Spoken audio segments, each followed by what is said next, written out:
अस्सलाम वालेकुम स्टूडेंट्स। आज जो हम पढ़ने जा रहे हैं that's about the structure of a cell. एक सेल का स्ट्रक्चर हम पढ़ेंगे। वी विल सी कि अगर हम एक सेल लेंगे और इसको हम ऑब्जर्व करेंगे अंडर माइक्रोस्कोप या स्टडी करेंगे अंडर माइक्रोस्कोप, तो हर कोई सेल में हमें तीन कॉमन फीचर्स दिख रहे हैं। हालांकि हर कोई सेल सेम नहीं होती है, कंप्लीटली वो स्पेशलाइज्ड नहीं होती है कोई भी सेल। लेकिन अगर हम देखेंगे कि एक सेल में तकरीबन तीन कॉमन फीचर्स होते हैं। एक होता है plasma membrane, we can have plasma membrane, correct, या इसको हम सेल मेम्ब्रेन भी बोलते हैं। ये हर एक सेल में होता है। न्यूक्लियस प्रोकार्योटिक सेल में नहीं होता है एंड यूकैरियोटिक सेल में। यहाँ पे हम यूकैरियोटिक सेल को पढ़ रहे हैं। एंड साइटोप्लाज्म, अगर हम कोई भी यूकैरियोटिक सेल लेंगे, इनमें प्लाज्मा मेम्ब्रेन होता है, सेल मेम्ब्रेन इसको हम बोलते हैं, न्यूक्लियस भी होता है और साइटोप्लाज्म भी होता है। These are the three common features जो ऑलमोस्ट एवरी सेल में होते हैं। ठीक है, यहाँ पे हम थोड़ा सा इनके बारे में पढ़ेंगे, इनको हम आगे चल के डिस्कस करेंगे इन डिटेल में। पहले हम जो पढ़ने जा रहे हैं दैट्स अबाउट प्लाज्मा मेम्ब्रेन या सेल मेम्ब्रेन।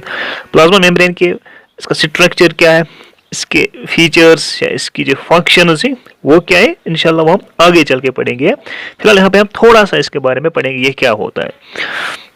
देखिए, प्लाज्मा मेम्ब्रेन जो होता है it is the outermost covering of the cell. जो सेल की आउटर मोस्ट कवरिंग होती है, सेल की आउटर मोस्ट कवरिंग, इसको हम बोलते हैं plasma membrane, that's known as plasma membrane. Cell का जो बाहर वाला मेम्ब्रेन होता है, बाउंड्री जो होती है ना उसकी, उसको हम बोलते हैं plasma membrane, it is the outermost covering of the cell. And इसका ये क्या काम करती है प्लाज्मा मेम्ब्रेन, ये सेपरेट करती है कंटेंट्स ऑफ द सेल। जो सेल में अंदर कंटेंट्स होते हैं उनको सेपरेट करते हैं फ्रॉम द एक्सटर्नल एनवायरनमेंट।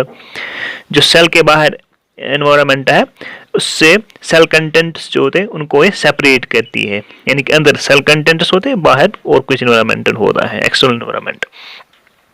इस तरह सेल मेम्ब्रेन इसकी एक प्रॉपर्टी है कि ये अलो करती है या ये परमिट करती है entry and exit of only selected materials, इसलिए इसको बोलते हैं सेलेक्टिवली परमेबल मेम्ब्रेन। क्या बोलते हैं, सेलेक्टिवली परमेबल मेम्ब्रेन, क्योंकि हर एक शय को, हर एक चीज को ये अंदर बाहर आने नहीं देती है। ये सेलेक्टिवली कुछ सब्सटेंसेस को अंदर जाने देती है और कुछ सब्सटेंसेस को बाहर जाने देती है, तो इसलिए इसको बोलते हैं सेलेक्टिवली परमेबल मेम्ब्रेन। ठीक है, प्लाज्मा मेम्ब्रेन जो है ये फ्लेक्सिबल होता है, रिजिड आसन, ये फ्लेक्सिबल होता है और ये बना होता है लिपिड्स और प्रोटीन्स का, ऑर्गेनिक मॉलिक्यूल जो होते हैं लिपिड्स एंड प्रोटीन्स, इनका ये बना है। तो this is something basic introduction about plasma membrane. इसको हम आगे चल के इंशाल्लाह डिटेल में पढ़ेंगे कि कैसे ये इसके थ्रू सब्सटेंसेस एंट्री एग्जिट करते हैं, इसका जो और फंक्शंस है वो क्या है, या इसका जो स्ट्रक्चर है वो कैसे होता है। तो फिलहाल आप ये याद रखें, ये outermost covering of the cell होता है और ये सेपरेट करती है contents of the cell from the external environment, और ये ओनली सम सब्सटेंस को ये अलो या परमिट करती है, इसलिए इसको बोलते हैं सेलेक्टिवली परमेबल मेम्ब्रेन। फ्लेक्सिबल होते हैं, it is made up of proteins and lipids. दूसरा होता है न्यूक्लियस। न्यूक्लियस भी यूकैरियोटिक सेल में होता है एंड हमने देखा है कि प्रोकैरियोटिक सेल में न्यूक्लियस ट्रू न्यूक्लियस नहीं होता है, वहाँ पे हम इसको न्यूक्लियोइड बोलते हैं ना, वहाँ पे क्योंकि न्यूक्लियस में न्यूक्लियर मेम्ब्रेन नहीं होता है। लेकिन जो यूकैरियोटिक सेल है वहाँ पे एक राउंडेड स्ट्रक्चर होता है। अगर हम इसको स्टेन करेंगे, जब हम देखेंगे ना स्लाइड्स में जब हम स्टेन डालते हैं, कोई आयोडीन का इस्तेमाल करते हैं, तो वहाँ पे जो सबसे ज्यादा डीपली स्टेन होगा दैट इज द न्यूक्लियस, ये राउंडेड होता है। एनिमल सेल्स में ये सेंट्रल में लोकेट होता है, न्यूक्लियस एनिमल सेल्स में सेंट्रल में लोकेट होता है, लेकिन प्लांट सेल्स में ये एक साइड में आ जाता है, क्योंकि प्लांट सेल्स में एक लार्ज वैक्यूल होता है जिसकी वजह से जो न्यूक्लियस है ना ये पुश होता है टुवर्ड्स वन साइड है। इसी तरह ये जो nucleus it is the largest organelle of an eukaryotic cell. Eukaryotic cell में सबसे ज्यादा लार्जेस्ट ऑर्गेनेल जो है इज द न्यूक्लियस, और ये nucleus it contain genetic material, DNA RNA वगैरह जो है, जिससे जो इंफॉर्मेशन है वो पेरेंट से ऑफस्प्रिंग्स में ट्रांसफर होती है, that is contained in the nucleus. इसको हम आगे चल के देखेंगे इंशाल्लाह। तो ये न्यूक्लियस के बारे में था। तीसरा है साइटोप्लाज्म। साइटोप्लाज्म जो है ये fluid content inside the plasma membrane होता है। प्लाज्मा मेम्ब्रेन में जो फ्लूइड है, प्लाज्मा मेम्ब्रेन में जो फ्लूइड होता है, ठीक है, तो that is known as cytoplasm. इसमें और भी सेल ऑर्गेनेल्स होते हैं जैसे माइटोकॉन्ड्रिया, एंडोप्लाज्म रेटिकुलम, लाइसोसोम्स वगैरह वगैरह, वो इसी में होते हैं, वो साइटोप्लाज्म में होते हैं, और हर कोई सेल ऑर्गेनेल अपनी स्पेसिफिक फंक्शन करती है। तो फिलहाल आप याद रखिए जो साइटोप्लाज्म है, it is the cytoplasm is the fluid content inside the plasma membrane, और इसमें स्पेशलाइज्ड सेल ऑर्गेनेल्स होते हैं, और वो जो सेल ऑर्गेनेल्स है वो अपने अपनी फंक्शन करते हैं। This is about cytoplasm. इसमें इतना ही आपको याद रखना, it is the fluid content inside the cell. ठीक है, नाउ अब मैं यहाँ पे आपको सेल दिखाऊंगा, इसका फिगर व्हाट इज द ये प्लाज्मा मेम्ब्रेन क्या होता है वो मैं यहाँ पे आपको दिखाऊंगा। देखिए this is an animal cell, ये एक एनिमल सेल है जो मैं यहाँ पे आपको फिगर दिखा रहा हूँ यहाँ पे वीडियो में। This is an animal cell. अब इसका जो बाहर बाउंड्री है ना, दिस वन, ये जो इसकी बाउंड्री है, ये जो इसकी बाउंड्री है, this is the this plasma membrane, इसी को हम बोलते हैं प्लाज्मा मेम्ब्रेन है। जो बाहर आप देख रहे हैं ना, इसकी बाउंड्री जो है that is a plasma membrane है। जो ये सेल है, दिस इज एनिमल सेल, इसको इलेक्ट्रॉन माइक्रोस्कोप के अंदर देखा गया, इतनी बड़ी ये दिख रही है वहां पे, इसकी जो बाउंड्री है ना, ये इसका प्लाज्मा मेम्ब्रेन है।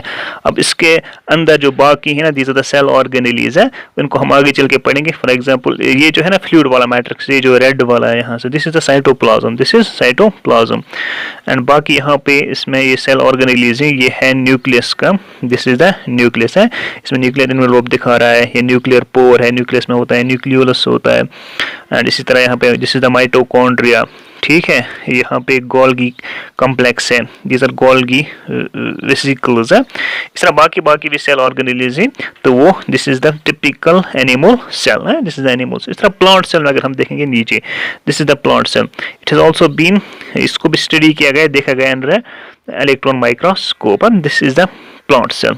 ठीक है, प्लांट सेल में एक और चीज होता है यहाँ पे, एक तो प्लाज्मा मेम्ब्रेन भी होता है, प्लाज्मा मेम्ब्रेन के बाहर यहाँ पे सेल वॉल होता है। एनिमल सेल्स में सेल वॉल नहीं होता है, देखो यहाँ पे this is the cell wall, अंदर इसकी जो boundary, this is plasma membrane, plasma membrane के बाहर यहाँ पे सेल वॉल होता है, और यहाँ पे फिर से दिस इज द साइटोप्लाज्म है, दिस इज वैक्यूल जो मैं आपको बोल रहा था, and this is the nucleus. ठीक है, ये यहाँ पे न्यूक्लियस है, इसके फिर इसमें वगैरह न्यूक्लियोलस होता है या बाकी चीज़ में होते हैं, बाकी दीज सेल ऑर्गेनेल्स होती हैं। This is the plant cell. अब आपको यहाँ पे थोड़ा सा याद रखना है difference between plant cell and animal cell है। प्लांट सेल और एनिमल सेल के दरमियान डिफरेंस क्या है वो आप फिलहाल यहाँ पे याद रखेंगे, मैं आपको बोलूँगा जब हम डिटेल में पढ़ेंगे ना सेल ऑर्गेनेल्स को, तो वहाँ पे आपको वो समझ में आ जाएगा खुद वो क्या होती है।